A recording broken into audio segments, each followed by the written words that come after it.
Hello and welcome back to my guide on hidden Satisfactory mechanics. This is footage of me flying into a group of hatchers and killing them with my Xenobasher before they even get a chance to attack. This is all possible due to the game's stealth mechanics. Yes, the game has stealth. It's one of Satisfactory's many hidden features that we'll explore in this video.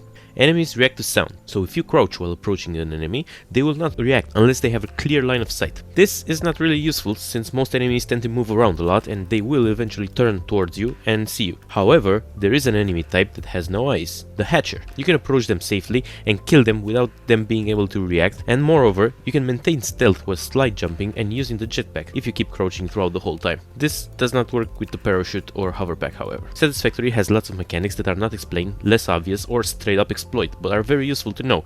And if you haven't already, please consider subscribing to my channel and ringing that notification bell to keep receiving useful tips just like these ones. The parachute. The parachute has got to have some of the strangest interactions with the environment. Firstly, it can be used to actually fly up instead of just dropping down, by hitting cliffs and trees that are sloped at certain angles, mainly ones with a slightly upward slope, and if you exploit this, you could end up climbing to places that you wouldn't be able to without a jetpack. Secondly, it increases your interact distance, and in some cases, it could allow you to grab slugs from underneath destructibles if you don't have a Nobelisk ready. Although I believe this has been patched now, since it looks like it requires a clear line of sight, but there are still boulders that you can exploit in this way. The next one I wanted to talk to you about is shenanigans around conveyor lifts. I'm sure you've noticed that there is a minimum and maximum height for a lift, but you can actually go below the limit if you have conveyors nearby conveniently placed to snap to, but you can also go higher if you use a floor hole as a snapping point. How high can you go? It turns out there's no limit. You can actually go as high as you want, and that is very useful to avoid these ugly looking tall lifts.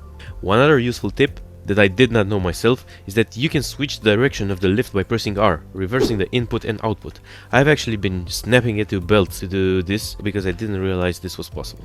Slide jumping is faster than running. If you crouch while running on a horizontal or downward slope, you will begin to slide, jumping before the slide is done and then immediately sliding again when you touch the ground, and repeating the process will make you go a lot faster than normal running. This effect paired with the jetpack and blade runners will give you a significant boost in speed and mobility, so make sure you use this technique, it's really worth it.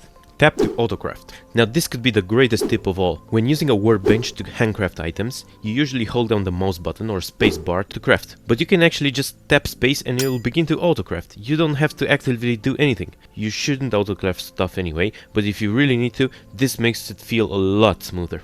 Snap power poles to power lines. You can add power poles to existing power lines.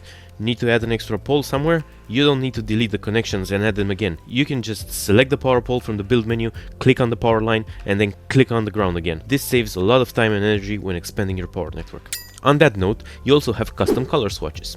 In the build menu, you'll notice that you have these custom swatches that you can create. What you might not know is that painting a building with one of these swatches, except this one's over here, will allow you to update all the colors of the building later by modifying the color in the panel. This will really save you a lot of time if you plan on making everything nice. Built-in calculator.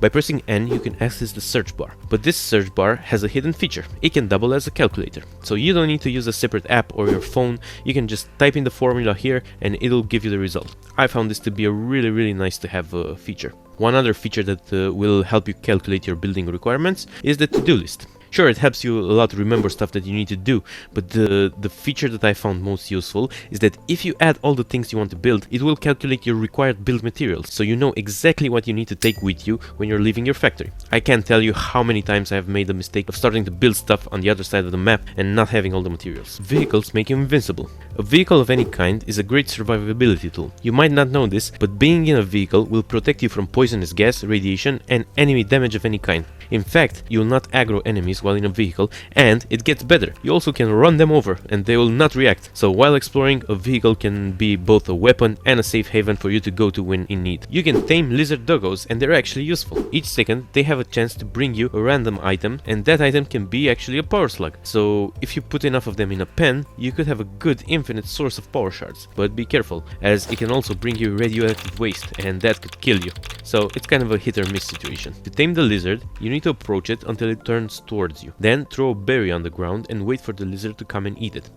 While it's eating it, you can pet it, and the lizard is now tamed and will follow you around. They are notoriously bad at following you and they will get lost a lot. But what you can do is build a ramp on top of a vehicle, make the lizard follow you onto the ramp, then delete the ramp so that it falls on top of the vehicle. Now it'll stay put and you can transport it to your factory and drop it in a pen. They are known to slip through the walls and ground from time to time, so make sure you have thick foundations to reduce these types of bugs. You can transfer blueprints between saves. You just need to find your save game folder. It's located in your C drive, users, your username, app data, local, factory game, saved, save games. Your save games will be in this weird looking number folder and your blueprints will be in the blueprint folder under the save game's name.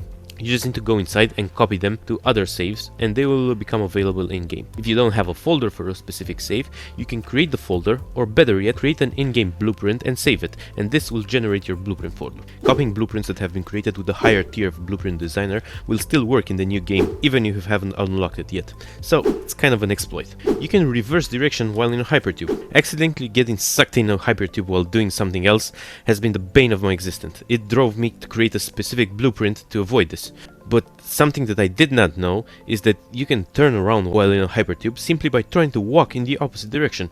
You will slow down and eventually stop, then start reversing your direction. Have you used any other hidden or less known features? Let me know in the comment section below, and don't forget to subscribe and come back for more useful tips.